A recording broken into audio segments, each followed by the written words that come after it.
Indian election. What about Indian election? Your thoughts?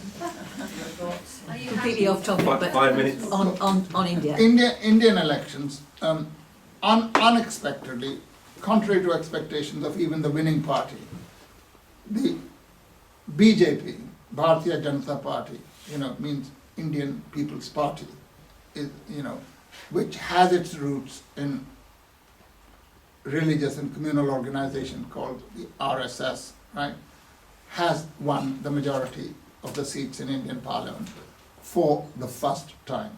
It is able to form a government without its so-called allies, so it can actually form whatever government it wants to. It's no doubt in order to keep them on board, because not with a view to this election, but the one after, it'll give them various berths, but they'll have no power because they can be chucked out. They can't bring this government down, not in Indian Parliament. But the election really was not just an election where the Indian voters cast their votes. Of course they did. It was an election completely run by Indian corporate interests. If you've been watching the programs of Indian television for the last whole year, they have put forward Modi as their candidate. He's a guy who, like Mussolini, can run trains on time. Although he's never run trains on time. There's supposed to be a Gujarat model which has delivered so much. Gujarati people, the poor people, are more backward than people elsewhere. But he's offered a great deal of tax concessions. But there are so many expectations that Indian electorate have placed on him, there's no way that he or any other bourgeois Indian politician can accomplish. And there will be, within 6 months to a year, a total disappointment set in. During the elections, the corporate media have always wanted to win wanted this guy to win so they could get him to carry out their program. One of the programs that not only foreign imperialism wants, but the Indian capitalists also want, is to put an end to foreign corporations entering retail trade in India. There are 4 to 5 million small shopkeepers in India. These are called mom and pop stores, right? They're run by people like Deborah, and they are fiercely opposed to any large corporation modernizing Indian retail trade. Well, Indian retail trade will be modernized anyway, just the same way as our retail trade is. Mum and dad cannot continue to run these shops because most people want the facility of shopping in a modern place where you can go and park your bicycle or your car and get all the things you need rather than going to 20 different shops to get stuff. And big capital will eat into the small capital. Now, the moment BJP allows that, and it will be forced to allow it, all the people, the small shopkeepers that have actually mobilized to support it will be gone away. The moment it does things against the peasantry, they'll be gone away. So the BJP, in my view, is not here to stay. It's a temporary phenomenon. Nor is any other bourgeois party in a position to solve the problems of the Indian people. Until such time as the Indian communists organize themselves and work as real communists, work as Marxist-Leninists, Indian people, any more than people anywhere else, have no solution to their problems. That's what I think. There are a number of things that got the BJP there. There was a hype. Congress party had been in office for the last 10 years. Right? But the way it was maligned, and I'm not really a spokesman for the Congress party, is like all the misfortunes of India are due to the Congress party.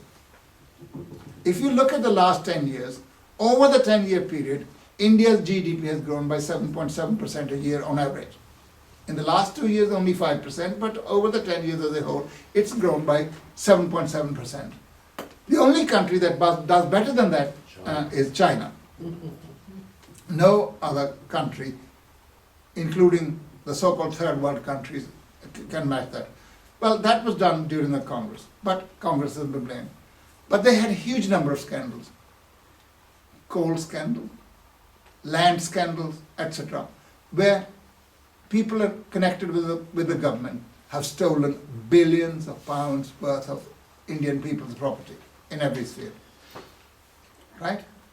In a country like India, it hurts very much. Our capitalists also steal. steal on a big scale. The private finance initiative is a perfectly good example of that. They're getting hospitals and educational institutions so that wealth can be transferred to private people. They're doing the same with the health system. But when you do it in a poor country, where people on the one hand are on breadline, and there are these people who steal billions and get away with it, this hurts. So the Congress Party was very badly tarnished. Then it's a dynasty. They want Rahul Gandhi to be the leader. To his credit, he doesn't want to be the leader. He doesn't want to be Prime Minister of India. He doesn't want to be the leader of the Congress Party. He's pushed by his mother, he's pushed by everybody else. The only one who could come from that family and who could probably give a probably good account of themselves is his sister. But she's a woman. As was Mrs. Gandhi. Yeah, as was Mrs. Gandhi, But whether you like Mrs. Gandhi or not, Mrs. Gandhi was sharp as a knife. Yeah. Now nobody could think that Rahul Gandhi is the sharpest tool in the shed. He's not. He is unwilling. He doesn't want to be anywhere. And this guy from the BJP, he's supposed to be a charismatic leader and a great orator. I have listened to his speeches. They send me to sleep within 2 minutes. He says absolutely nothing. Because for him to say nothing is to say everything. Because he doesn't put forward any policy. He simply says, I'm against the prince, i.e. Rahul Gandhi. And he says, we won't have corruption. BJP was in government for 6 years. Equally scandalous. That's why it was thrown out. And this is the Indian bourgeoisie has learned from the British very well. You have change of parties, but you don't have change of class rule. And what we really need is not change of parties. I do not buy the idea, which a lot of left are saying, this is a fascist party, and everybody is in danger. Anybody who wants to suppress on a large scale minorities in India cannot rule India even for 6 months. It's not possible. India is not a country which is amenable to that. Yes, of course there are riots from time to time, 1,000 people killed here, 500 killed there. That's normal in India, nobody bothers by that. But to actually say that some Hindu nationalist is going to come and start oppressing on a massive scale 170 million Muslims, no, I don't even think that BJP and Modi are as stupid as that. So you just have to see. And they all use communalism, they all use incite people against each other in the interest of electoral politics and votes. Now, conservatives in this country have a bad press that they use racism.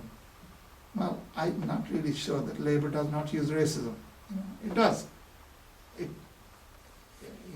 manages to have various black people who are its hangers-on in tow, but it carries on exactly with the same racist policies.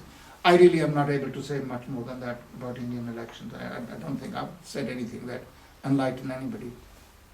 You'll just have to say how things turn out.